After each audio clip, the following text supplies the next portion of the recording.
ሰላም ጤና ይስጥልኝ ተመልካቾቼ እንደምን አላችሁ? ይህ ሎየርስ ፎር ኢትዮጵያ ወይም የህግ ባለሙያ ለኢትዮጵያ በተሰኘ ርዕስ እየተዘጋጀ ወደ እናንተ የሚደርስላችሁ ህግን መሰረት ያደረጉ ሐሳቦችን የማካፍልበት አስተማሪ ፕሮግራም ነው። ለመላው የክርስትና እምነት ተከታዮች እንኳን ለብርሃነ ትንሣኤው በሰላም አደረሳችሁ እያልኩኝ ፕሮግራሙን ይዤላችሁ የቀረብኩት እንደተለመደው እኔ ዮናታን ዳዊት ነኝ።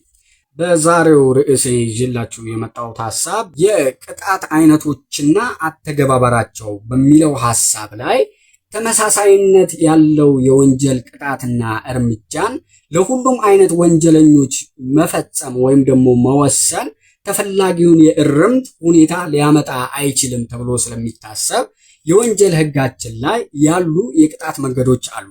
ከነዛም ውስጥ ለምሳሌ ያክል መደበኛ ለአዋቂ ወንጀለኞች የሚፈጸም ቅጣትን በሚመለከት በዚሁ በወንጀል ህጋችን ላይ ከአንቀጽ 90 እስከ አንቀጽ 156 ተደንግጎ የምናገኝ ሲሆን ለወጣትና ታዳጊ ህፃናት ወንጀለኞች ካሉበት የንቃተ ህሊና እና ነገሮችን የመረዳት ክፉ ደግን የመለየት ሁኔታ አኳያ የሚወሰንባቸው የቅጣት ሁኔታና የጥንቃቄ እርምጃዎችን በሚመለከት ከአንቀጽ 57 እስከ አንቀጽ 177 ያሉ ድንጋጌዎች ገዢ ሆነው የምናገኝ ነው የሚሆነው።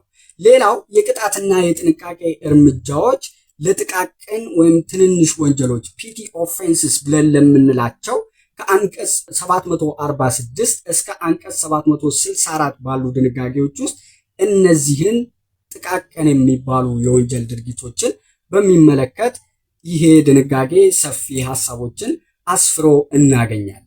በሌላው ደግሞ በምንመለከትበት ጊዜ የቅጣት መደቦች እናገኛለን።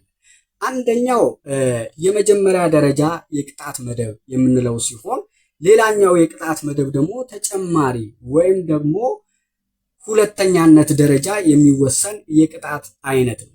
የመጀመሪያ ደረጃ የቅጣት አይነቶችን በሚመለከት የመጀመሪያ ደረጃ ቅጣቶች የሚባሉት ውስጥ የሚዘረዘሩት ለምሳሌ ያክል የገንዘብና የንብረት መቀጮን በሚመለከት ከአንቀጽ 90 እስከ አንቀጽ 102 ባለው ድንጋጌ ውስጥ ተቀምጦ የምናገኝ ሲሆን ይህ የገንዘብና የንብረት ቅጣት አይነቶች ደግሞ የገንዘብ ክፍያን በሚመለከት ከአንቀጽ 90 እስከ አንቀጽ 97 ባለው ድንጋጌ ውስጥ ተካተው እናገኛለን። ጊዜያዊ በንብረት የመጠቀም መብትን የማሳጣት ወይም ደግሞ የመከልከል ሁኔታ በእንግሊዝኛው ሴክስትሬሽን ብለን የምንለውንም አካቶ የያዘ ሲሆን በተጨማሪነትም ደግሞ ጭራሽ ንብረቱን ደግሞ የመውረስ ሁኔታ ወይም ደግሞ ኮንፊስኬት የማድረግ ነገሮች እንዳሉ ከስር ለመገንዘብ እንችላለን ማለት ነው። ይሄ ኮንፊስኬሽን ወይም ደግሞ ንብረትን የመውረስ ሂደት በአብዛኛው የሚሆነው የወንጀል ድርጊቱ ከባድነት እና በህዝብ ላይ ሊያደርስ የሚችለውን አደጋ ታሳቢ በማድረግ ወንጀለኛው ሲጠቀምበት የነበረውንም ይሁን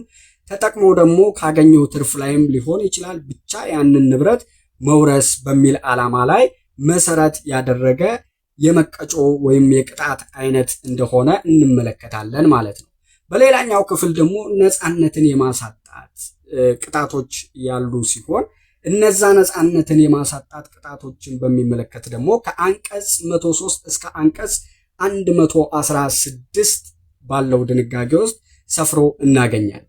ይህም ማለት ነፃነትን ማሳጣትን በሚመለከት ያ እስረኛ ወይም ደግሞ ወንጀለኛ ታራሚ ነፃ የስራ አገልግሎት የሚመለከት ሲሆን ይህም ነፃ የስራ አገልግሎት ደግሞ ከቀላል እስራት ጋር አብዛኛውን ጊዜ ሊወሰን እንደሚችል ሰፍሮ የምናገኝ ይሆናል ማለት ነው። ከዛ ባሻገር ይሄ ነፃነትን የማሳጣት ቅድም ብያቸዋለሁ በሁለት ይከፈላል። ነፃ የስራ አገልግሎትን በሚመለከትና የእስር ሁኔታንም በሚመለከት ወይም ደግሞ ኢምፕሪዝንመንት በእንግሊዝኛው ብለን የምንለውን አንድ ላይ አካቶ የያዘ ሲሆን ይህ የእስር ሁኔታም በሁለት አይነት መንገድ ይከፈላል። አንደኛው ቀላል ወይም ደግሞ ሲምፕል ኢምፕሪዝንመንት የሚባለው ሲሆን ይህም የሚቆየው ከ10 ቀን እስከ 3 ዓመት እንደ ወንጀሉ ከባድነት ደግሞ እየታየ እስከ 5 ዓመት ድረስ ሊቀጣ እንደሚችል ሰፍሮ እናገኛለን ማለት ነው። ሌላኛው የእስራት ሁኔታን በምንመለከትበት ጊዜ ከባድ ጽኑ እስራትን የሚመለከት ሲሆን ይህም ከወንጀሉ ከባድነትና ከአፈጻጸሙ ሁኔታ አኳያ ከ1 ዓመት እስከ 25 ዓመት ሊያስፈርድ ወይም ሊያስቀጣ የሚችሉ የወንጀል ድርጊቶች ላይ መሰረት ያደረገ ነው።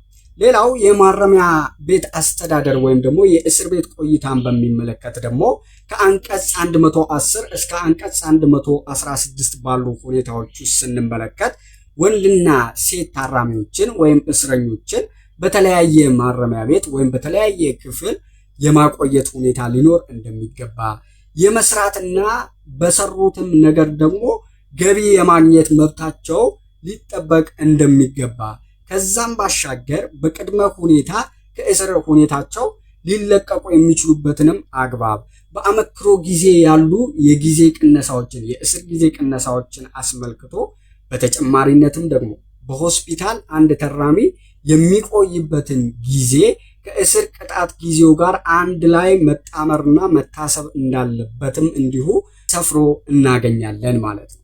ሌላው በእስር ሁኔታ ውስጥ እያለ ያሉ ለውጦች ምንድናቸው ብለን በምንመለከትበት ጊዜ አንድን እስረኛ ለብቻው ለይቶ የሚቆይበት ሁኔታ እንዳለ እንመለከታለን። ይህ እስረኛ ለብቻው የሚቆይበት ሁኔታ አንደኛ በሚደርስበት ሞራላዊ ጫና ያ እስረኛ ኦቨር ስትረስድ ሆኖ ከሆነ፣ መጨናነቆች ካሉ፣ በአእምሮ ሁኔታው ላይ ደግሞ ሌላ አጠራጣሪ ነገር ካለ ከሌሎች እስረኞች ያንን እስረኛ ለይቶ የማቆየት ሁኔታ እንዳለ፣ ሌላው ለአገልግሎት ስራ በሚወጣበትም ጊዜ እንዲሁ ይህ እስረኛ ካለበት ጫናና ከአደገኝነቱ አኳያ ከሌሎች እስረኞች ለይቶ የማቆየት፣ የመያዝ፣ የማሰራት ሁኔታ ሊኖር እንደሚችል ተመልክቶ እናገኛለን።